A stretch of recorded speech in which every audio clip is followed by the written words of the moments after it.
শুধুমাত্র সম্পত্তির লোভে ২২ বছরে ১১ জন স্বামীকে হত্যা করেছে ইরানি এক নারী। এবং খবরটা ঘাটতে গিয়ে দেখা গিয়েছে তিনি এতগুলো বিয়ে করেছেন এবং সবগুলো স্বামীকে সম্পদ হাতিয়ে তারপরে মেরে ফেলেছেন বিভিন্নভাবে। সাইকো কিলার এই নারী খুবই হিডেনলি এতগুলো স্বামীকে হত্যা করলো। ২ দশকে প্রায় ১১ জন স্বামীকে হত্যা করেছে। ২ দশক তার বিবাহের এই দাম্পত্যের এই সময়ে বৈবাহিক সম্পর্কে কতগুলো পুরুষের সঙ্গে সম্পর্কে জড়িয়েছে এবং এতগুলো পুরুষকে সে হত্যা করেছে। ২ দশক ধরে চলমান এই হত্যাকাণ্ডের পরে আপনি একটু বিচার করেন যে আমাদের এখন সম্পর্কগুলো কোথায় গিয়ে দাঁড়িয়েছে। এই ঘটনা যে শুধু ইরানের তা না, আমাদের দেশেও এরকম অনেক ঘটনা ঘটে, হয়তো হত্যার ঘটনা ঘটেনি, এরকম অনেক ঘটনা ঘটেছে যে নারীর সৌন্দর্যে পাগল হওয়ার পর বিয়ে করেছে ওই নারীকে, ওই নারীর একাধিক বিয়ে হয়েছে, ১৫টা ১৬টা ১৭টা বিয়ে হয়েছে। এমন নারীর সঙ্গে বিবাহ বন্ধনে আবদ্ধ হচ্ছে শুধুমাত্র হোয়াটসঅ্যাপ, ইমো এই কলের মধ্য দিয়ে ওই নারীর প্রেমে পড়ে, ওই নারীকে প্রেমের ফাঁদে পড়ে ওই নারীকে বিয়ে করে ফেলেছে।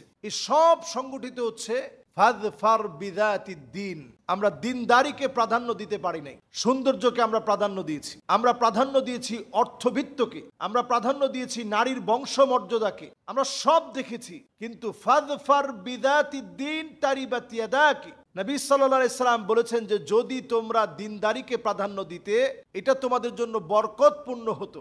আমরা বিবাহ শাদীর ক্ষেত্রে বরকতপূর্ণ হওয়ার মতো বিষয়কে আমরা প্রাধান্য দিই না। আমরা বিয়ে করার ক্ষেত্রে সবাই বলি সবচেয়ে সুন্দরী বিয়ে করা লাগবে, আমরা বলি না যে আমলি বিয়ে করা লাগবে, দিনদার বিয়ে করা লাগবে। আবার অনেক সময় আমরা নিজেরা আমলি না হয়ে দিনদার পাত্রী খুঁজি এবং অনেক সময় পত্রিকাতেও চটকদার বিজ্ঞাপন দেখা যায় যে দিনদার পাত্রী কানাডায় সিটিজেনশিপ দিয়ে দিবে, এরকম পাত্রীর সঙ্গে বিবাহের জন্য আহ্বান করা হয়। দিনদার পাত্রী নিজেকে দিনদার বলতে হবে না, দিনদার পাত্র নিজেকে দিনদার বলা লাগবে না। আপনি যদি দিনকে প্রাধান্য দেন অবশ্যই আল্লাহ তাআলা দিনদার আপনার জন্য মিলিয়ে দিবে। যদি আল্লাহ তাআলা মিলিয়ে নাও দেন বেশি দিন আপনার সম্পর্ক টিকবে না। বৈবাহিক সম্পর্কের তিক্ততা আসার আগে সম্পর্ককে সুন্দর করে দেখে শুনে সম্পর্কটা গড়েন। এটাকে শরীয়তের পরিভাষায় তাফতিশ বলা হয়। একটু খোঁজ খবর নিয়ে বিয়ে করা, যেখানে সেখানে বিয়ে না করে একটু খোঁজ খবর নিয়ে বিয়ে করা, এটা সুন্নাহ। খোঁজ খবর নেন, আপনি আপনার নিজের পরিবারকে সেখানে পাঠান, আপনার মাকে পাঠান, বোনকে পাঠান, তার আগে খোঁজ খবর নেন, ওই এলাকায় গিয়ে খোঁজ খবর নেন। এরপরে তাজাওয়াজুল ওয়াদুদ আল ওয়ালুদ, যেই মেয়েকে বিয়ে করছেন তার মা তার কয়টা সন্তানাদি হয়েছে, তার নানি তার কয়টা সন্তানাদি হয়েছে, এটা একটু খোঁজ খবর নেন। নবীজি সাল্লাল্লাহু আলাইহি সাল্লাম এটা খোঁজ খবর নিয়ে বিয়ে করতে বলছেন এবং নবীজি এরপরেই বললেন কারণ আমি আল্লাহর কাছে ইন্নী মুকাসিরু বিকুমুল উমাম, আল্লাহর কাছে অধিক পরিমাণ আমার উম্মত নিয়ে আল্লাহর সামনে আমি গর্ব করব। সেদিন বলবো আল্লাহ এই সব আমার উম্মত। তো নবীজি সাল্লাল্লাহু আলাইহি সাল্লাম আমাদেরকে নিয়ে গর্ব করতে চান, আমাদের স্ত্রীদেরকে নিয়ে নবীজি গর্ব করতে চান, আমাদের আহলে ইয়ালদেরকে নিয়ে নবীজি সাল্লাল্লাহু আলাইহি সাল্লাম গর্ব করতে চান। কাজেই এই বিষয়টি আমাদের জন্য অত্যন্ত নেক্কারজনক যে আমরা এখন বিবাহকে শুধুমাত্র যৌন চাহিদা চরিতার্থ করার মাধ্যম বানিয়ে ফেলেছি। বিবাহ শুধুমাত্র যৌন চাহিদা চরিতার্থ করার নাম না, বরং সাংসারিক জীবন আপনাকে আখিরাত পর্যন্ত পৌঁছে দিবে। আপনার স্ত্রী তো আপনার হক আদায় করবেই।